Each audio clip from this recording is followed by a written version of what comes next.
most importantly, how do we do something about that? How do we mitigate those threats across the spectrum? And I think what you'll hear a lot about is how we partner very closely across the government and increasingly on the industry side to really find ways to mitigate those threats in a full spectrum of ways, much of what we heard talked about this morning. So I look forward to interacting with the panel, and thanks very much for the invitation. Tommy. Thank you. I'm Tommy Gardner, the Chief Technology Officer of Cytor. We are a sponsor of this event and proud to be so. We do primarily CETA support and government program offices, so we don't make things, we don't build things. We advise government customers on how to run the office in the system engineering world. My claim to fame is my advisor when I was at Harvard was a gentleman, Professor Ash Carter. He's a little busy today, or I'm sure he'd be interested in being here himself. This is one of his big topics. He's very focused in this area and is a true visionary here, so I'm looking forward to his participation in this field as the years go by. My fields are advanced analytics and energy economics, and I'm proud to be here. And my background is a submariner, as a U.S. Navy commanding the USS San Juan. Thank you very much, sir. Jim. Good afternoon. Thank you. Jim Rice with CA Technologies. We are focused on the API management arena, which when we started 8 years ago as a company called Layer 7, there was a need to ensure systems would integrate, interoperate in a secure fashion. And those three tend to be the long poles of the tent even to this day. So my charter was to bring on this commercial, now common criteria certified solution to the public sector. And I focus on the military domain, so all the .mil area. Thank you very much, gentlemen. Now, Dean Hullins, just as I was coming onto the stage, asked me to remind you all, please don't break out all those iPhones and cameras to take pictures of the panelists. I have no idea why. We can only speculate it's because of the stunning good looks of my colleagues here. Yes, Dean. Panel session, not this session, so pictures are okay. We do want to have pictures on our refrigerator and everything. Okay, so you can take pictures of the stunning good looks of these guys here. Thank you, Dean. Okay, as many of you know, and we've had a lot of discussions over the last couple of days, cybersecurity is not a technical issue. And we have seen great advances in the discussion of the subject, such that 10, 20 years ago, it was just a server room issue for many folks. I contend that it's no longer a server room issue, and it's a boardroom issue, as you've heard many of the previous panelists and speakers talk about. But I'd further contend that it's not just a boardroom issue. It should be a classroom issue, a living room issue, a dining room issue, a lunchroom issue.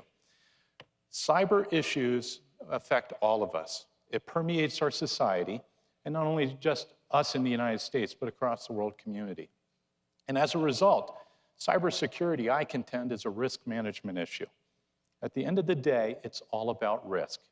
It's understanding threats, it's understanding vulnerabilities, it's understanding the likelihood that some of those threats and risks and vulnerabilities will all come together to do something that you don't want to happen.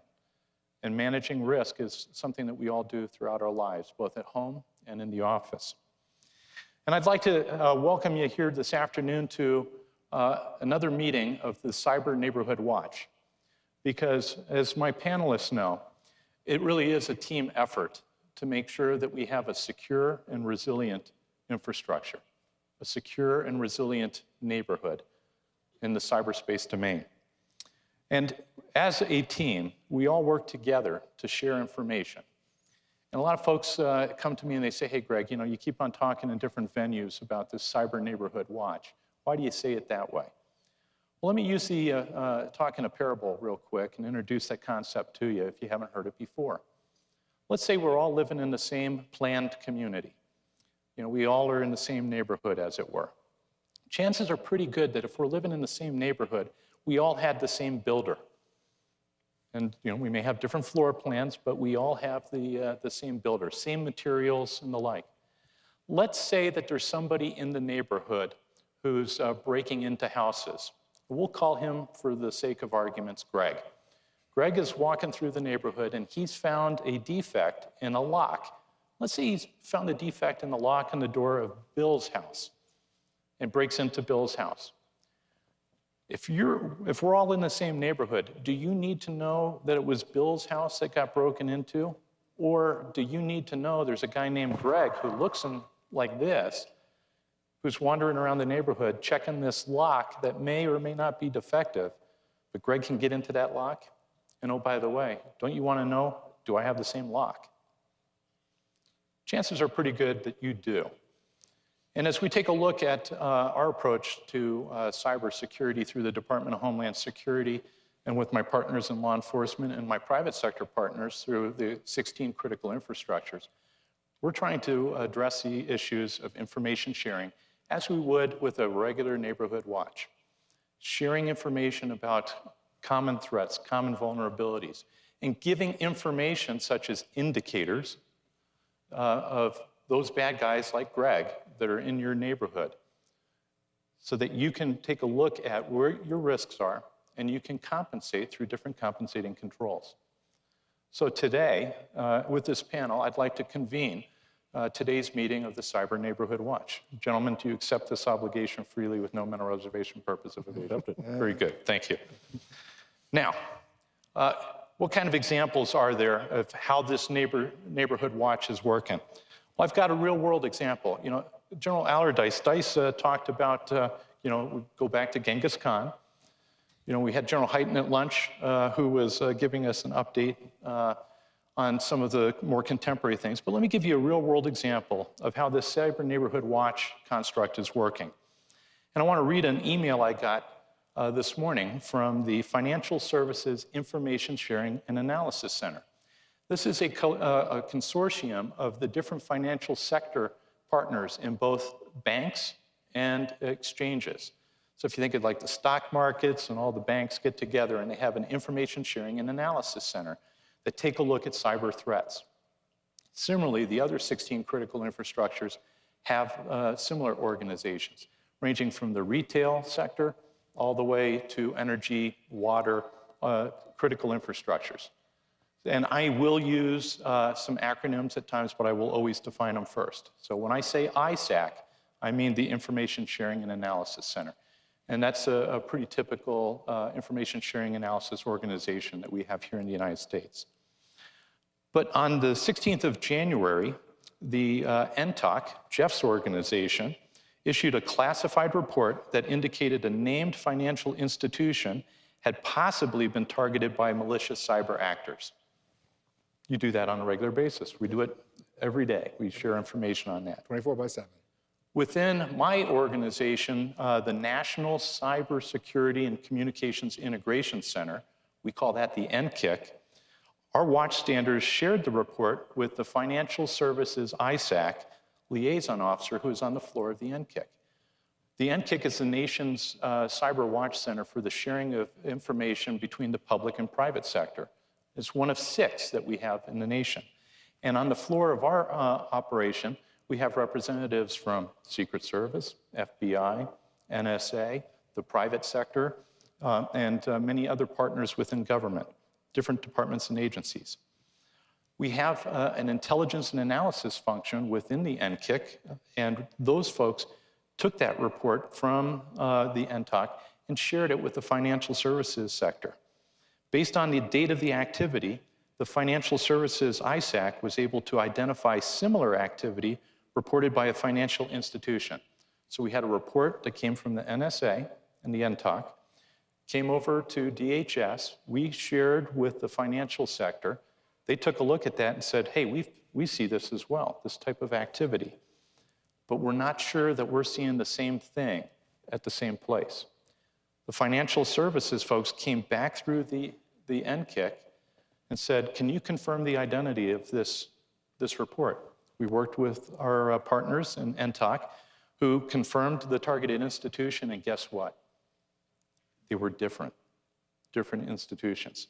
And from that, we collectively worked together along with law enforcement, and we identified 4 additional financial institutions that were seeing the same type of malicious activity. And we were able to stop it before the bad guys were able to do damage to the financial sector. That's a real-world example of the stuff that's currently going on every day with the information sharing that we have. And information sharing is a two-way street between the public sector and the private sector. When we take a look at critical infrastructure, all of us here at the panel recognize that over 90% of America's critical infrastructure is in the private sector's hands. So it's incumbent upon all of us to share information so that we can have a more secure and resilient American infrastructure. We're all stakeholders and we're all partners in this effort. And that's why the Cyber Neighborhood Watch is critically important. Now, relationships do matter. And one of the things we wanted to demonstrate today by the partners that we have up here is to show that we are united as a team in both the public sector, with law enforcement, with DHS, but as well with the private sector. And Tommy and Jim represent a wide variety of different private sector partners that we currently enjoy great relationships with. And we have 16 critical infrastructures that we work with and work across. And from the perspective of DHS, and I have oversight over the United States Computer Emergency Readiness Team and the Industrial Control Systems Computer Emergency Response Team. We have relationships internationally and domestically with over 200 different CERTs that are out there, because it's more than just a domestic community, it's an international community. And with that, I'd like to start with the first question. And my panelists don't know who's going to field the first question first, so we're adding some spice to our own lives this afternoon. So the first question, and I'm going to direct it to Jeff, is what do you believe are the greatest impediments to cyber information sharing? So I think, as you heard from Greg, we have lots of great connections already, really passing that information as quickly as we can and as relevant a manner as we can, because really the focus is to make sure that it's actionable. But certainly there's impediments in terms of as we sort of are able to look out and see those foreign cyber threats, preparing for attacks, starting to think about and do that initial sort of scanning and preparation, testing out their tools. That gives us great insight and great warning. However, it takes some pretty sensitive methods to sort of really understand that. So how do we make sure that we can sort of make sure that the right information is passed quickly in an actionable form, that our partners can really pick up on that and do something. So I think that, like you've heard, a great job already in terms of doing that. All of us have 24/7 operations centers. We've got connectivity all the time, passing things quickly, but the scale and the speed of those attacks is just increasing. So how do we find ways to do this at that scale and that speed? How do we make sure that we're passing that information, or get to that point where we don't have to pass the information, but the information is there for all to see, for all to really be able to take action on? And then how do we then use that to coordinate our operations, coordinate our activities, because what we don't want is to be running off in directions that may not really be effective. So really putting around that the constructs of understanding how we'll really take the fight back to the adversary, how we'll really protect the victims at that kind of network speed. Those are the kinds of challenges I think we all face, and we're actually all, I believe, working on to find those kinds of means of sharing and making sure that that information, that intelligence is out there. Bill, what's your thought from the service? Well, I don't want to speak for just the Secret Service, but I think for law enforcement together, because law enforcement this last year, unfortunately, business has been very good or bad, depending on whether you say it. We've had a lot of business. And in so, information sharing has been a key strategic piece to get back at the criminal actors and to be able to prevent some of the intrusions that are happening ongoing and making notifications to industry. Because in law enforcement, within the Secret Service, we have a unique way of looking at criminal data, evidence, and when we go through our evidence, we're able to see what certain cyber criminals are doing and who else they're targeting. And in doing so, we'll make notifications to those companies, as well as other law enforcement, the FBI, HSI, and others, we are very engaged with the private sector and making notice to them. As a matter of fact, majority of the data breaches that have occurred over the past 2 years, it's usually not the victim company that finds out about that intrusion. It's actually law enforcement that is bringing it to their attention to know what the intrusion's been. And in doing so, we're working with those companies, and then we're stripping out information and evidence in those intrusions, and then we're sharing that back with the private sector. A majority of the major incidents that have happened this last year, within a week's time, we've been able to take the malware and do analysis on unique malware. We do it through Greg's organization over at the department, through DHS's US CERT, and we're able to take that information and put it out into initially malware initial findings reports, which pumped out throughout industry and throughout all the other certs around the world, which in a way is a proactive way of letting other people know what we're finding that's unique in our investigations. That information we're also sharing through the NCIC with the NCIJTF, and NCIJTF is then pumping it out to their partners too. So there's a robust way that law enforcement is working through the information networks that we have to get information out. Now, the question that Greg brought up was, what are the impediments or what are some of the issues surrounding some of that information sharing? In law enforcement, as we're working with victim companies, it's very important for us to recognize that we're concerned about victims' privacy. So when we're dealing with information sharing, probably one of the greatest impediments for us is to be able to work within the government and yet still have a degree of privacy for that victim company. And as you can find out, the MIFRs that we've put out, the malware initial findings reports, and other information that we've pumped out throughout the government, we go to great lengths to minimize any information in those, either the malware strings or anything else, that would give a leak back to who the potential victim would be. I think that's also very important because ideally we in law enforcement are doing a criminal investigation. And if we put anything out that reverts or results back to a server that we're pursuing, there's always the issues of other people trying to get in and learn about that server, which in turn could damage the evidence and muddy our investigation, which is going on. So, but the key important takeaway is that information sharing is a strategic piece that is helping us work with the private sector and bring it to the private sector's attention of issues that are going on. Okay, thanks, Bill. Tommy.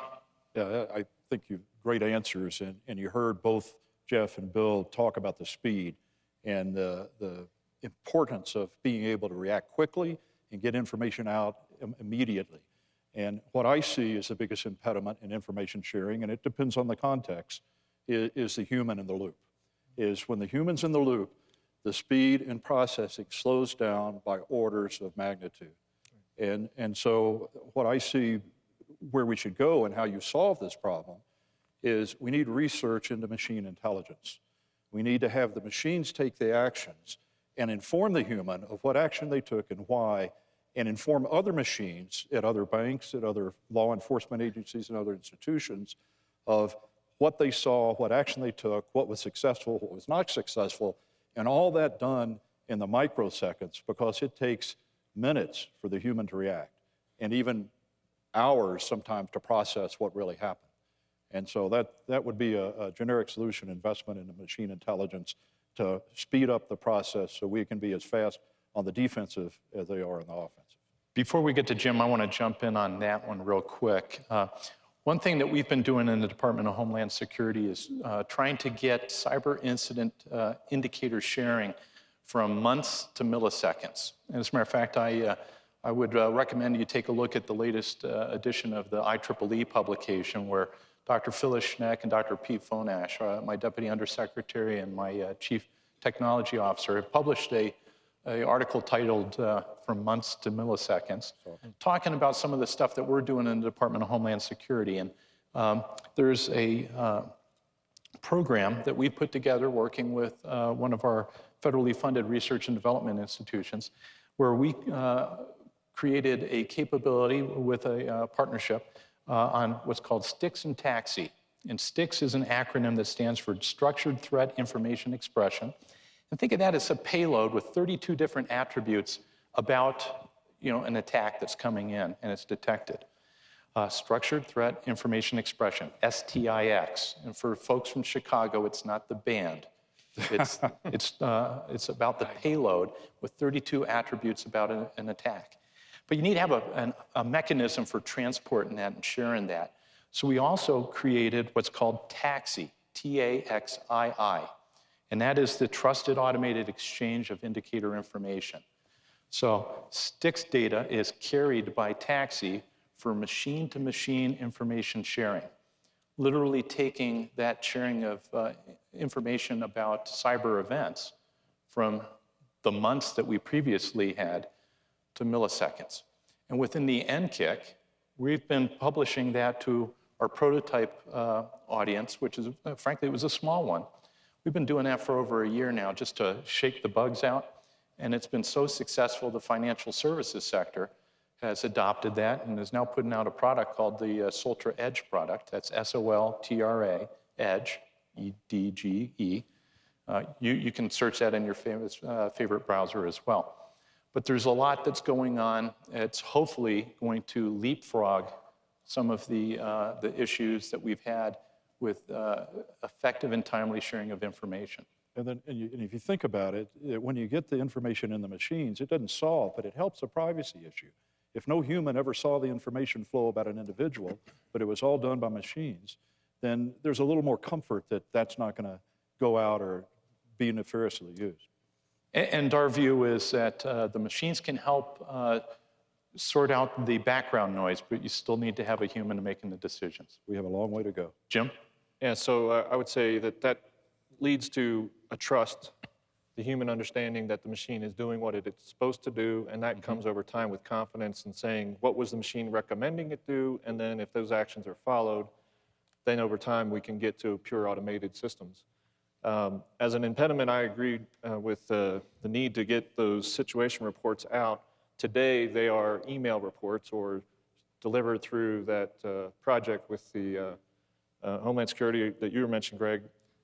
You have the need to get the information out to those who are going to receive it and act on it, and vice versa. They may be receiving information with their own cyber analyst teams and looking to publish that back into the community, which there's a project that uses Layer 7 for that specific thing in the Amazon cloud, but it's a government project. There's also commercial companies out there who are standing up information sharing services for the purposes of cyber situation analyst research, because small, medium enterprises aren't like the large financial institutions, and they need that same protection that the larger organizations need. And so they're out there as a service to make that tradecraft information results out in a format that everybody can consume. But I agree with Tommy that just propagating the information out right now in human readable form is great, but we have to get to the point where the STIX and TAXII or other means of getting that actionable information out turns into an automated response, and we can get to the milliseconds. And I don't mean to imply there's no role for the humans, but the human role transitions to left of boom, right? To program the machines, to provide that expert system, provide the SME support, so the machine knows what to do when it sees something new and creative and they hadn't seen before. Yes, sir. Thank you. Don, you're one of my trusted partners, and you deal with this every day, too. What are you seeing as the biggest impediments from your perch leading the National Cyber Investigative Task Force? Sure. There's been a lot of good comments. I might take it a little different direction and just talk about, of course, the scale of of the different users and groups. One of the biggest things that we see that prohibits information sharing is the brand risk or the equities involved. Whether it's private sector, and particularly in the private sector, the brand image, the threat to the brand image, and the overall risks of even declaring or acknowledging that an intrusion or an exfiltration of any size has occurred. And I think Bill spoke to this as well. There's two sides to the privacy coin.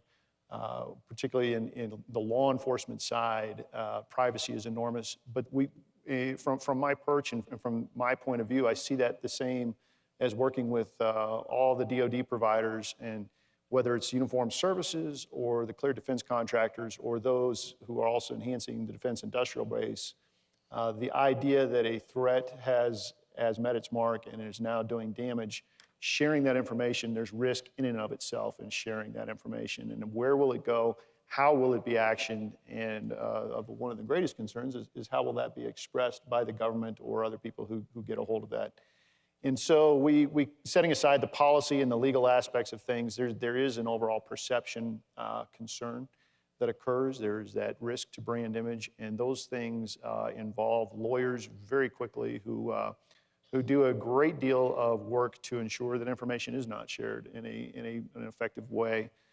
Bill also made the point, and it's one that we see on the law enforcement side. We're often the ones who go to these different companies and explain, hey, look, not only is there an intrusion ongoing, but it's been ongoing for several months now. We have to explain that victim status and instill the pause from those groups about their response or their willingness to provide and cooperate within an investigation. Whether it's a nation-state threat, a criminal actor, or other, is often a problem. So just a cultural thing that has not caught up with the velocity of the risk that we work with every day. It's very difficult. Thank you. You know, some pundits are saying that better information sharing amongst the public and private sector is going to help prevent a lot of cyber incidents. Tommy, do you believe that most cyber incidents are preventable? Preventable. Oh, I have a general philosophy that goes with your risk analysis that you started with. It's if you want to get to zero risk, you will have infinite cost, that those two are tied together. So there's an acceptable risk that we have to say, and that acceptable risk usually refers to an analysis, a cost-benefit analysis of some type of what's affordable, what my budget has, and as Jim so appropriately pointed out, small business and medium-sized business don't have the resources that a large business like CA would have, or a Microsoft, or some of the other sponsors we have here today. And so you've got to get a realization that the only way to get to zero risk is a significant investment that we probably won't get. It's that innovation cycle of one-upsmanship that you heard this morning in the history of warfare. And Jim, what do you think on that? So I agree, and I would also say that one can set up, as we have in the past with other mission-critical systems, set up threat conditions. If I'm at Alpha, I have certain amounts of risk I'm willing to take on, but as I go Bravo, Charlie, and other situations where things are going to be more secured, more locked down, more serious, then my policies and postures might change, and the way my systems react to these conditions or these alerts, these cyber attacks, we have to, I guess, have systems that are flexible and adapt to that as well. Don, how about from your perch? Do you respond to a lot of incidents that are out there? Do you think that many of them are preventable? So my mission is not incident response, but I do incident management, very similar to you, and you and I collect that, but I always like to make that clear up front. We work with Bill and other field offices and agents to do, we send out the respond elements as well as NSA with certain teams that go out, depending on the scale of the attack, depending on the seriousness of the incident. So the preventability question, to me, as I study this and as I learn more about it, and it cuts against maybe even Tommy's comments to some degrees, the more automation and the more machine-to-machine construct and the more automation we see in sensors or telling us when things are wrong, I see more risk actually increase that we don't understand what the threat is. So there's a balance there that has to be struck. There's a constant tension. And true prevention comes from what I would term active network defense that involves human intelligence constantly involved in analyzing and assessing what's going on with the network against, and we'll start to get over into the intelligence side of the world, and I work in that side each and every day, against what the known threats are, what the intentions are of the actors, and only human beings can do that. The anomalous activity that artificial intelligence or different programs can pick up is stunning, it's good. However, it requires absolutely agile and sharp and engaged risk managers across the entire enterprise that the IT structure services. And I want to focus on that last point for just 20 seconds. This is an enterprise-wide issue, whether you were talking about the United States government, our country as a whole, the connectivity throughout the world. It is not an IT problem. It is not something just for technologists to understand. The risk comes in, and the most effective, devastating attacks are engineered against those who have no concept of what's going on at the systems operators level or otherwise. And so that's why we have to have people with good investigative sense, people who are able to train and equip human beings to understand what the threat is. And that's where that neighborhood defense and neighborhood watch things, taking care of one another and employing risk management strategies that inform and actively hunt risk rather than just threats. Because we all know where the threats are. We can name them, we can define them, we can classify them. Goodness, we can actually show where they're sitting a lot of times. However, And I would agree with Don. He's right that there are, machines aren't there yet. That's a technology path. But if you look at causality today of the incidents we have, I would say, if not a majority, close to it are human error or human cause. True. And so to prevent that, you got to rectify the human DNA, and that's a harder technology problem to solve. Jeff, what are your thoughts? I was just going to add sorry, on Jim. The earlier comment about setting up the concept of your parable with Neighborhood Watch. There has to be trust that all the participants in the Neighborhood Watch are trained to produce valid information so that if it's published into the Neighborhood Watch program, I'm going to act on that and see it as something useful. Likewise, if someone else from the outside is going to publish information into the Neighborhood Watch system, then everybody also has to say, is that actionable? Is that something I agree with or think is relevant? It's like the Amber Alert today. We have bulletin boards, light up while we're driving down the highway in some states, that tell you, look for this vehicle with this license plate. Well, there's privacy information associated with what are we going to share about the situation. We have to get agreement. That gets back to your sticks and taxi concept as far as the payload and the transport, getting it out. All right, thank you, Jim. Jeff, what are your thoughts on prevention? So I do think that, many of these intrusions could be prevented if you had a perfect crystal ball and you were really sort of paying attention to it. And we all know that that no such thing exists. Jeffrey, you told me NSA had a perfect crystal ball. No, absolutely not. Absolutely not. Right. So we get glimmers every once in a while, but it's only when we get really lucky and we really push hard. So I think they want to work from home and they want to work remotely. So whenever you have that challenge, I think there's still going to be vulnerabilities. So are there areas that are preventable? Absolutely. But you got to understand who the adversary is. So on the criminal side of where we work, the criminals we're talking about are motivated by greed. They're going after our financial infrastructure in the United States. And they're doing whatever it is, whatever we build the defense up, they're finding a way to climb over the fence to get at that money and to be able to market that money. So I think more importantly, it is to have a cyber incident response plan as opposed to saying everything's preventable. So if we have a robust incident response plan and one that includes law enforcement, whether it's the FBI, whether it's the Secret Service, that there's a call out to law enforcement to get law enforcement involved in this. Because once you have law enforcement involved in the incident response plan, it activates the information sharing piece. So when we're working with an intrusion, we're taking that information and whether it's being fed through the NCI-JTF or whether it's being fed through the NCIC, it's getting out to the critical infrastructure to better help itself. And I'll throw my 2 cents in on this. In my current role, we send out our teams doing incident response in the federal, helping out state, local, tribal, and territorial governments, but also in critical infrastructure in the private sector. I think Tommy's discussion about how the human element is often the weakest link is prescient, but we recognize that often when we go out to different departments and agencies, as well as in the private sector to help them do the cleanup on aisle 9, we find that often we have overworked, overtasked, and undertrained personnel that are trying to effectively operate and maintain very complex systems where the instruction books, if you downloaded them in paper, would be much deeper than all of the collective phone books for the major metropolitan areas.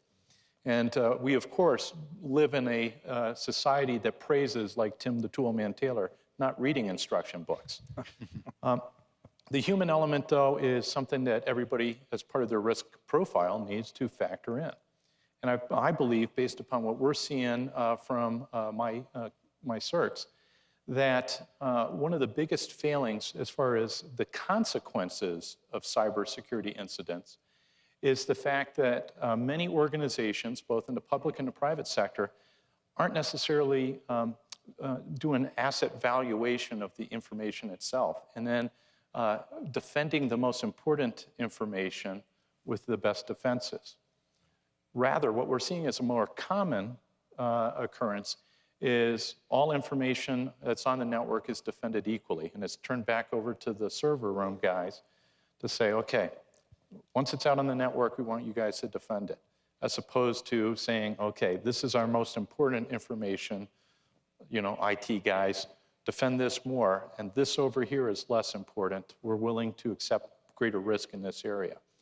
So at the end of the day, some of the folks that we go and we advise, we go back to the C-suite and the boards and we say, consider improving how you are looking at risk and risk management with your information to help prevent serious consequences as opposed to incidents themselves.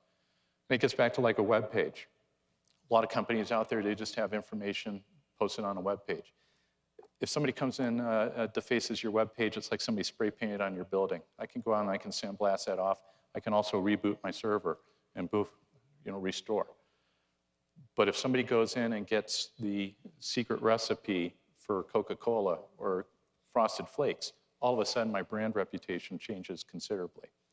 So from our perspective, on the DHS standpoint, there are some things. You know, if you follow the, as Jeff said, if you follow the NIST cybersecurity framework, chances are pretty good you're going to be hardened. And further, if you're in a very competitive market, you just need to be faster than the person behind you when the bear's chasing you. But you can enhance your chances by following the best practices, because if you go for compliance, you don't necessarily get the best practice. But if you go with best practices, you're going to get compliance as well. So with that, let's go to our next question. And the question is what do you believe needs to be done to improve cyber incident information sharing between the public and the private sector? And I'd like to direct that to Jim. So I would say one of the challenges there is getting to consistent representation of the information. We all have probably experienced this in the commercial world. It's with mergers and acquisitions. Company A through Z, they all have different ways of implementing their HR systems and their logistics systems, and the government is no different. We build them as silos, and then over time we want to integrate them, and the way the information is shared amongst those systems isn't consistent. So if we're going to have interoperability with the private sector, there has to be a consistent representation of the information that we're going to share. Otherwise, I'll be speaking one language and you'll be hearing a different, and we'll need a Rosetta Stone or a United Nations earpiece that someone in the background is doing the translation for us, which is a viable alternative. Commercial industry, I don't think, has yet adopted sticks and taxi as an example. And so there's going to be this bridge of how do we deal with the standards that commercial industry has accepted and those things that the government has adopted and make them interoperate. Okay. Don, what are your thoughts? You know, it's a broad topic. It's very difficult to talk about information sharing and improving it without getting into where we are as a nation from a policy point of view. I think particularly acute, I see in my work every day all the Title 50, the Title 10, and the Title 18 worlds coming together and wrestling through this issue. I think the one single thing that could be changed and enhanced is protection for that information that's shared about threats, whatever malicious activity that's occurring. And when I say protection, some type of statutory protection so that the problem I pointed out before, where brand image and brand risk for corporate America could be protected when those in federal law enforcement or those within the defense industrial base need to share information actively. And that is just such an impediment right now because there is no statutory protection. So those things, I can't, nor do I advocate one way or another for how that national policy and statutes should work out. But I think that is something that's really grinding on. It's lagged far behind anything else.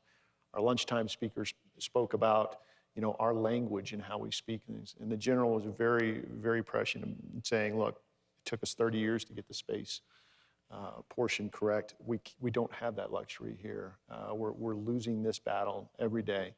And those bad actors, again, the criminals and the nation states, are both taking advantage of our inability as a nation to decide as a group how to protect ourselves. And that's very daunting. It's very daunting. So I would focus on that. Thank you. Tommy, what are your thoughts? I tend to agree with the panel yesterday that we had to discuss in lieu of policy that General Wooten led and did a great job doing it, because it really pointed out there are legal issues, there are liability issues, that those have to be resolved and be resolved at the policy level, as Don mentioned, before we can move forward on this and get better. We're okay, but we've got to get better. Right. Bill, what are your thoughts on that from the services perspective? Well, I think when we're talking about improving the private-public relationship building as a result of going after incident response, I think it's important that we continue to work towards building relationships. It's all relationship-based, obviously. Going back to old school, back to the days of Mayberry, I mean, I think back then, people knew they didn't have to know the phone number to call the police and or the fire department. If they had a fire, they called the fire department. The fire department already had a relationship with them, and they'd roll down. I think so, too, do we have to continue to have relationships between the private sector and law enforcement, whether it's having a relationship with the FBI's cyber task forces or with the Secret Service and its electronic crimes task forces. We have had a robust relationship working with the private sector going back now 20 years. This is our 20-year anniversary of celebrating our first electronic crimes task force that was created up in New York in 1995, at which time, there started to become an electronic crimes or a cybercrime threat, where we brought together the private sector, academia, and law enforcement to come converge and talk about the ideas and share ideas on how to counter those threats. So as we continue to work together, the private sector and law enforcement, that'll better help us, again, work towards whatever the criminal threat is that we're dealing with. Thank you. Jeff, what are your thoughts? So really agree with all of what you've heard. There's a lot in terms of how do we share the information in a way that we can do that quickly. There's some sort of legal aspects. There's some relationship aspects. I think a lot of it does come down to defining what we mean by partnerships. Partnerships are really where we can sort of find ways that are really going to share, are really going to provide the value to both sides in ways that are much greater than any one side. So if you wouldn't mind letting me digress just a minute to a story from over lunch, I think the real kernel of what will really help us came from a discussion I had at lunch with an Air Force ROTC cadet from the University of Wyoming. Jonathan, I don't know if you're here, but if you want to stand up and sort of, if you'll let me embarrass you a little bit. So this is the future of where we're going to get the ideas and where we're going to go in the future. And by the way, this is the kind of person we all want to recruit out there. But the discussion we were having— You said he was Air Force ROTC. We already got him. Okay. Okay. Could be. Could be. But after he gets through with you, he'll come to us. So the conversation we had was talking about some of the computer science classes he's taken. It's easy to sort of get down in the weeds, get into, what's the problem? Let's start coding a solution. But where the real value is when we can step back and look at the bigger problem, when we can really ask, what is the outcome? What do we really want to try to achieve? And I think that's what we have here is we all know that having the public and private partnerships are really going to help us achieve that goal of really deterring and making that adversary have a much harder time of being successful.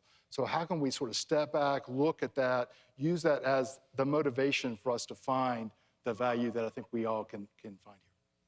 Well, I'm going to throw, thank you very much for that, Jeff. I'm going to throw one out from my perspective from the NCIC role. I think one of the things that, actually there's two things that I think we can do collectively to improve the information sharing between the public and the private sector. From the public sector side, I think we need to do a better job of quickly declassifying information. So often I go and I get a report that is classified to the ridiculous level. And meanwhile, I'm going out through open source and I see the same stuff. And that's when I bring in my partners and my intel folks and I say, what's up with this? We need to get this declassified today, and let's get this out so that we can get mitigation techniques out to the private sector. So let me just add to that, Greg. I absolutely believe that. What we're really pushing for is, at a minimum, get the kind of really actionable information, those indicators out there, the story behind that in terms of who's doing this, why they're doing that. Sometimes has to remain in classified channels. Mostly because we're worried that some of these adversaries are kind of clever, and they're going to figure out that if I'm no longer successful, they start asking why, and they start looking as to why that might happen. But I absolutely agree. We've got to continue pushing in that direction. That's really where I think we're going to find a lot of value to get that early tip. You have to protect your sources and methods. Absolutely. That's right. Jeff and I talk often about declassification all the time. I think the second thing that I'd like to highlight, and it's from the private sector to the public sector, and Don tipped this off as well, is about liability and sharing. If over 90% of the critical infrastructure is in private sector hands, chances are pretty good that the private sector is going to see something before we see something. So in honoring the DHS tradition of if you see something, say something, we'd like you to do that in the cyber world as well. So who can you call? Well, you can call any of us that are out there, but I'll give you a phone number, 703-235-5273, or go to the US-CERT, CERT.gov webpage. You can call our 1-800 number. We've got a 1-888 number. We've got a website that you can go in and report things, and there's operators are standing by. Call today. So if you see something, say something. And that cyber neighborhood watch is not effective unless everybody is participating. And as Jim mentioned, when we talk and we communicate and we're a tighter neighborhood, there's more trust and there's more accuracy, and we can act together with speed and precision. So let me move on to, we touched upon intelligence information. So Jeff, what's another source of intelligence that our audience may not know about that they probably should know about regarding cyber information? So I'd love to tell you, but then I'd have to, and you know the answer to that, the rest of that. So in my mind, I think one big untapped area that we're really starting to explore is how do you sort of bring a lot of information together? How do you fuse that information? How do you then use the technologies that are out there, the big data analytics, to really sort of put things together in newer, smarter ways so that you can really understand what's going on? So I think and I know that that'll be a favorite topic of Tommy too, is that as we do that, I think there's some great ways that we can explore where we're not going to have to try to pull all this together in one big database somewhere. There are ways that we can ask the questions and get the answers across the board. And again, I think that starts with inquiring minds. That's where the human capital really is the most important, to really be thinking about what do we really want to find out? What questions do we want to ask? What would the adversary be doing so that we can go and look for some indications of that? Those are the types of things that we can then use to rapidly turn into the kinds of analytics to help us bring together or find the information to build that large, very large, ever-changing jigsaw puzzle that we're all trying to sort of see that clear picture. I think that's a source of intelligence, if you'll let me sort of classify it that way, that I think is still to be tapped. I think we've got some really good things that are going in that direction, but lots of potential still. Tommy, stand by for a second. I want to go to Don. What's your thoughts on sources of intelligence that our audience may not know about? Sure. The biggest potential breakthrough that I see, and some that we're really experiencing with working in partnership with Bill out in the field and certain areas where we integrate through the NSA, but really the human side of things. SIGINT is such a broad aspect of everything that we do, and we have incredible minds working on this SIGINT an analytical picture, and as justly we should. However, the human intelligence side, good old-fashioned recruiting of sources, both overseas and here, and reverse engineering what's going on with the adversary. Those are the best ways, in my opinion. And some of the human intelligence reporting that we're starting to get into, we're picking up speed in this, in the cyber world, and we really need to focus that. We're working on a few projects across all spectrums with both DoD and the USIC and our partners, certainly to improve this, working with NSA to target some of those people who are vulnerable to recruitment. It's about what I can say in here, but I don't want that to be lost, particularly on the folks who are in the operational intelligence and defense community who's here. Start to rethink how you're targeting, recruiting human sources who can tell what the intentions of the adversary are and what's going on behind the operators behind the keyboard. To really be specific about it, the agility that we fail on the defensive side is because of the innovation on the attack side, and it's all human driven. And Jeff just made it the way he said it was very eloquent. Look, we can't respond fast enough. Once they realize that we've either scaled against it through technology or we've patched something through virus detection, et cetera, all the nascent and different ways that we act to protect our systems, we need to know what those human operators and that human threat is planning before it starts to get executed on that side. When we start to do that, we get ahead of this game. We, as the United States, have not done a great job in that and can improve vastly, in my opinion. Tommy, back to you. I think Jeff was on target. Don was talking about HUMINT and talking traditional ways that we do HUMINT. But what is new and the new methods that's out there today is social media. And there is a wealth of information. Jeff mentioned data analytics that can be mined by data analytics. Now, about 3 months ago, I took in one of my professors from MIT, Sanana Rao, who specializes in social media data analytics research. And I took him in to see Admiral Rogers. And we had a half an hour on the Admiral's time clock at the end of the day. And I eventually had to rip him out of the office so he could make his train back to New York on time. It was that interesting to the senior leaders at NSA. And there's a source and a method that is not tapped to the extent that it can be today and has great potential for future research. Jim, what are your thoughts? So I went back to the days of early Google, Alta Vista, search engines galore. We had many to pick from, Yahoo. And I'm starting to think if we have lots of sources, then we're going to have feeds, and then we're going to set ourselves up for the next generation of challenge, which is I got so much noise about cyber alerts and cyber situations that I got to respond to. How do I figure out which ones are the ones I got to prioritize and pay attention to versus others? Because in certain sources, someone could be feeding misinformation out, which gets back to my neighborhood watch trust issue, right? How do I rack and stack my information sources on whether that intelligence source is viable and usable? So I see we're going to start to end up having, not 13 channels of stuff to watch, but hundreds, and then content's going to be, how much of that's really useful and relevant. Bill, what do you think?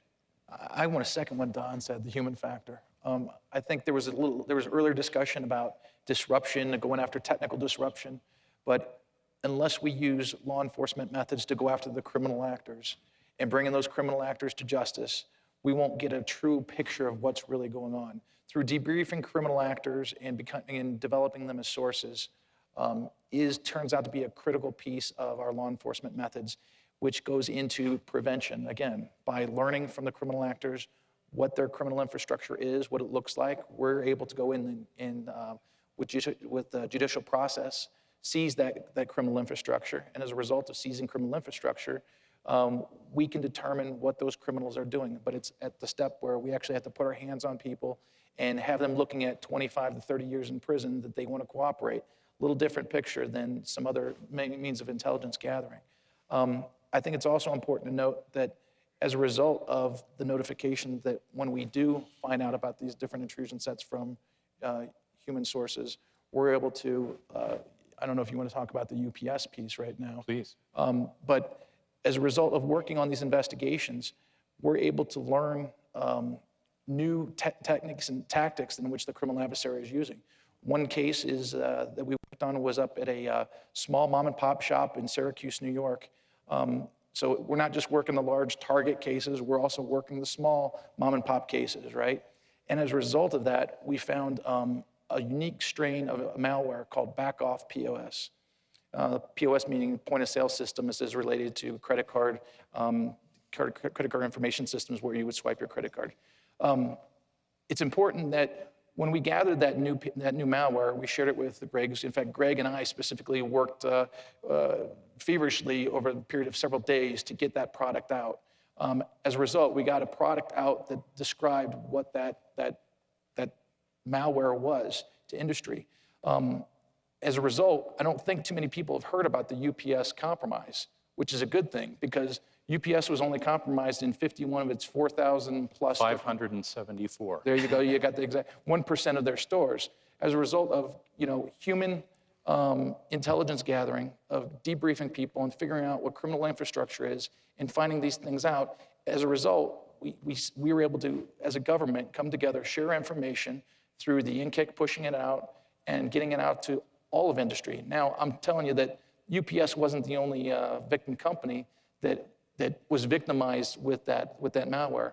UPS was a very bold victim company that was strong enough and gutsy enough to come out and say that the government product did help. So I think in hindsight, that was probably one of the big success cases of the year last year with information sharing as a result of this information intelligence sharing that we're talking about. Yeah, they had a press conference and they called us out for doing something good, and our contracts were renewed for until shell shock hit. Tommy, you had another comment. Yeah, no, just the human side of it is what we focused on, and it's right on target. But there's another source of information in HUMAT, and I'm sure there are people on this panel that could talk to it in the dark web. And people, as a general rule, even lacrosse players from Penn State, like to brag. And they like to tell other people what they did and how good they are. And there's a location that you can talk about, things, thinking that you're anonymous and you won't be detected and it won't be known, but it's a source of information that would be very valuable from the human side, and you don't have to have those relationships. Yeah, thanks very much. And I do know that law enforcement does have activities where they're going into some of those places that aren't necessarily advertised. And if you are a criminal sitting in this room, they will find you. And you will be prosecuted to the full extent of the law. But I'd like to give an endorsement of some other programs. There's lots of government programs where we're sharing information. InfraGard, an FBI program that's great. I'm a member of InfraGard. A great source of information and intelligence information. So if you're not already a member of InfraGard, I suggest you consider that. Also within DHS, we have two programs for industry that's been very successful. The first is the Cybersecurity Information Sharing and Collaboration Program, which is, we call it CISP, but it's CISCP. And then we also have the Critical Infrastructure Cyber Community Voluntary Program, which is abbreviated C3VP. So you can go into your browser and you could do a little bit more research on those if you'd like, or you can come see me afterwards. But across the federal government, with our sector-specific agencies, Department of Energy has a great program for the energy sector. For example, Department of Treasury, my partners over there are doing some great work. We have a variety of mechanisms for intelligence sharing and information because, like Jim said, you've got to be able to cut through the background noise to get the nuggets that are really worthwhile. And that's where we're in the NKIC working with our partners, trying to get that information out to folks to cut down that background noise. Now, we're going to be opening up questions from the floor, but we've got one that was asked from an audience member, and I'd like to give that to the panel for a rapid fire last question round. The situation is it's 20 seconds left in the game. It's 2nd and goal from the 1. Do you run or do you pass? Jim. You hopefully don't bobble the ball. Run or pass, quick. Run. Run.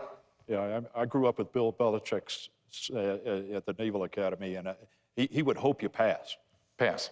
Okay, Jeff? So being a good intel officer, we're trying to intercept the defensive lines or communications, and just like a good intel officer, I won't really answer the question.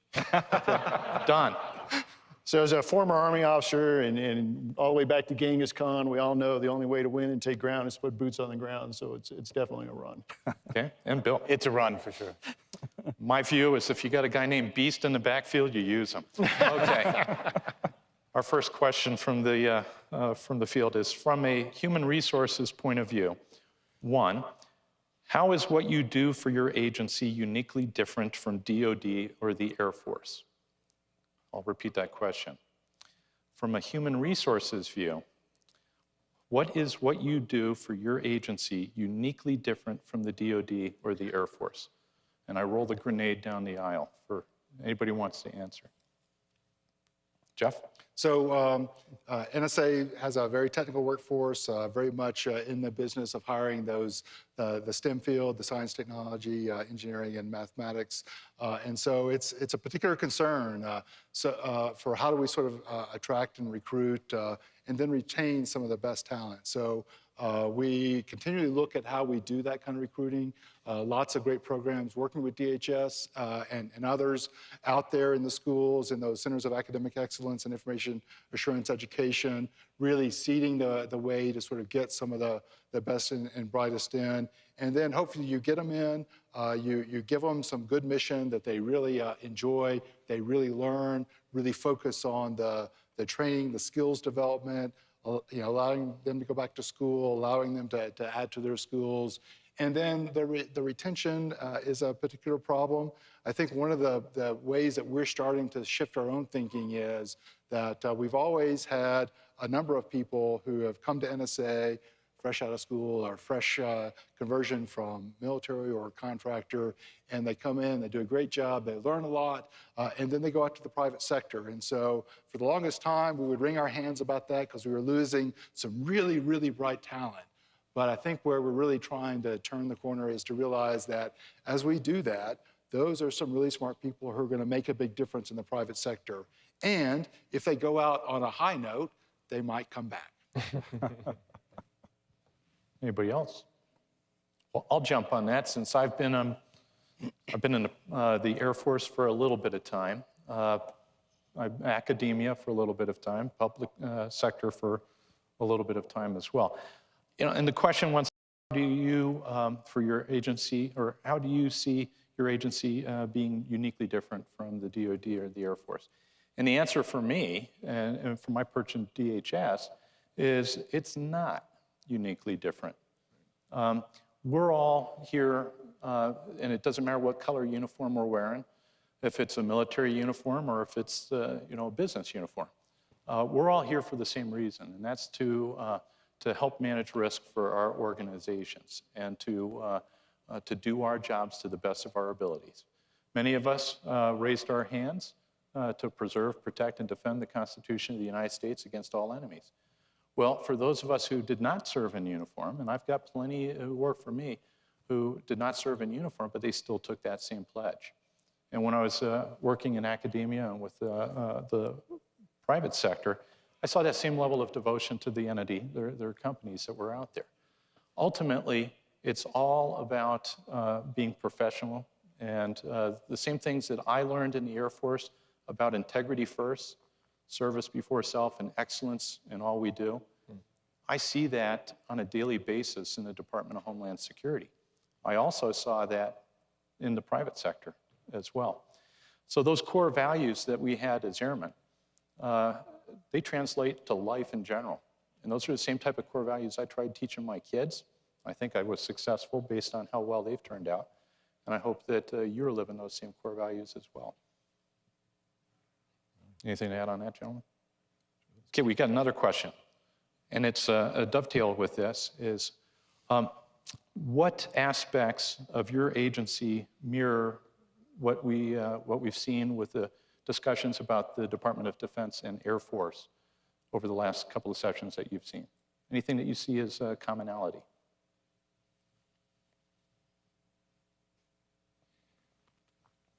I could add something briefly there, just not from the NCI-JTF point of view, because that is a joint organization, but I would take a step back to my role in the FBI. Very similar postures and concerns about enterprise security, how we grow the ability to share and to integrate information. And I think I've seen that same theme repeated again and again as the Air Force has looked at, basic concepts from servers and enterprise moving forward into data and what the threat is.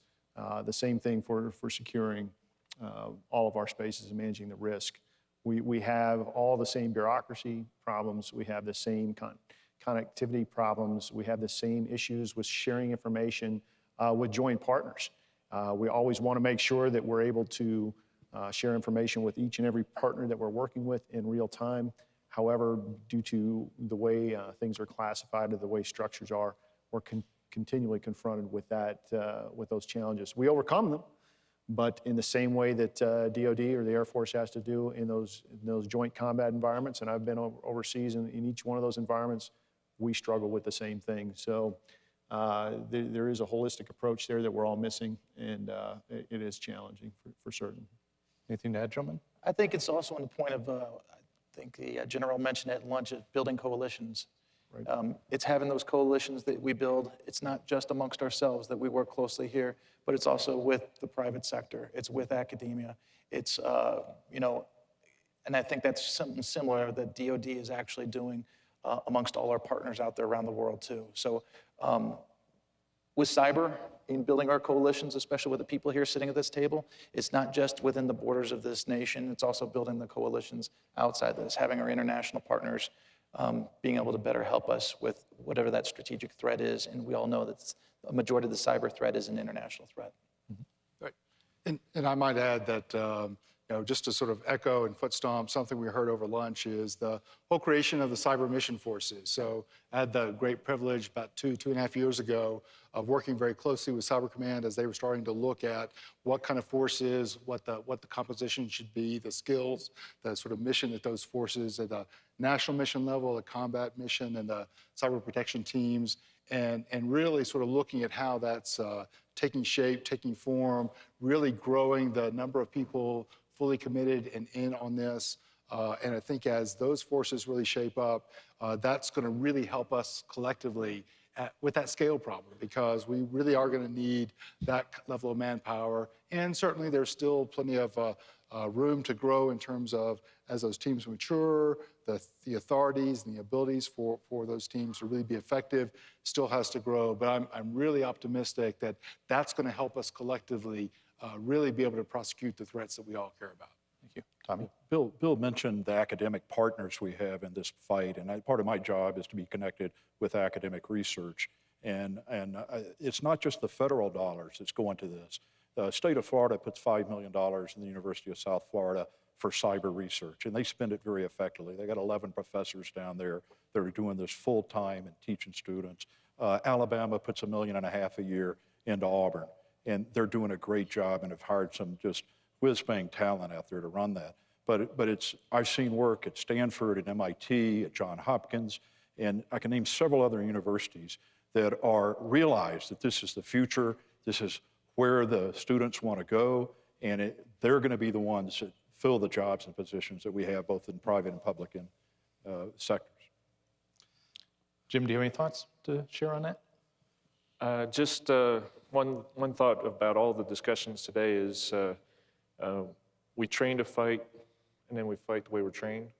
The National Cyber Range and other places where there is sandboxes for us to experiment with what we're seeing and how to better quickly react to these things. I see that as also a part of the conversation, whether it's with industry, academia, or in the government. Great, thanks. Okay, last minute get off the stage question. For Christmas this coming year, what would you like to see in your stocking from a cybersecurity standpoint? We'll start with Tommy.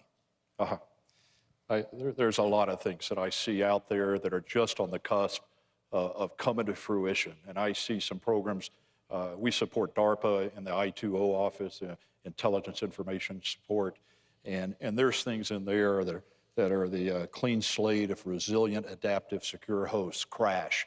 That's an amazing program. The transparent computing program, so you don't have opaque computers.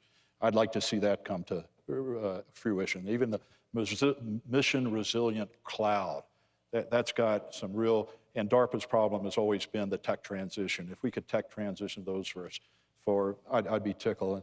And I've been working with some of the industry partners out here that are sponsors. Today, I see Cyber Watson that IBM has is an amazing capability. And cognitive cyber, which I will note was a paper written by a former submariner, is a whole different vision of how you would look at cyber and cyber protection. I want those in my stockings for next year. You're going to need a bigger stocking. Yes, well, a lot of money too. Jim, what about you? Let's see, what would I like in my stocking? Well, so what I'm worried about is our ability to react to the systems that are deployed and not always connected or agile, and being able to be responsive to the things that would keep them current. We've got a lot of legacy systems out there in various networks, and sometimes we're not able to react as quickly as we ought to. So as a technology company, I would say being more proactive at having things in place, the tools and the technologies to keep our systems more current with where they need to be.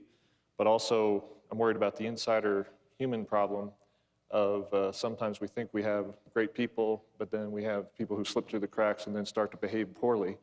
So we need to have some more accountability and governance on our internal systems so that we don't get some more headline issues that we've had in the past. Thanks. Jeff? So my first reaction was it would be nice to actually have a little vacation time, because this last Christmas season I didn't get to because we had a little bit of a destructive attack going on at the time, and many of us didn't See any good movies lately? That's right. But I do think that what I'd love to sort of know that we've got some really solid progress, some really solid thoughts about how do we really find the right kind of levers to pull in terms of a private and public sector partnership that's really going to be effective. Because I think that that's where we're really struggling right now, is that we're just not going to be able to scale. We can't afford to keep doing the cleanup on aisle 9 ourselves. There's lots of folks out there who are doing a good job of that. So let's explore some ways that we can really make a difference. How about you, Don? I mentioned before just a cogent and actionable policy for both not only our defensive side, but for offense that will make the adversary pay instead of just taking it on the chin all the time. That would be great. Bill? And from my perspective, I'd like to see more manpower. Obviously, I'd like for us to be able to hire more technically trained agents to be able to go after this threat and bring more of these cyber actors to justice. And from my standpoint, I'd like to get some help from the private sector in producing products that has cybersecurity baked in, so that we don't have to worry about going through all of the tomes of instruction manuals to make sure that we have such highly trained folks that have to go and configure all sorts of different systems. I'd like to see cybersecurity baked in. With that, thanks very much for joining us, and I turn the microphone back over to Dean. Thank you very much. Sir, thank you very much. Thank you to all of your panel members. This was very insightful from all of you, and thank you for your leadership in bringing them together as one big team. Thank you very much, sir. Ladies and gentlemen, this brings us to our afternoon break. Please enjoy yourselves in the exhibitor hall, where we're going to be presenting the iPad 3 mini. So if you've applied to, or put in for that, please go out there and make sure you win. We'll see you back here at 3:30 for our afternoon keynote speaker.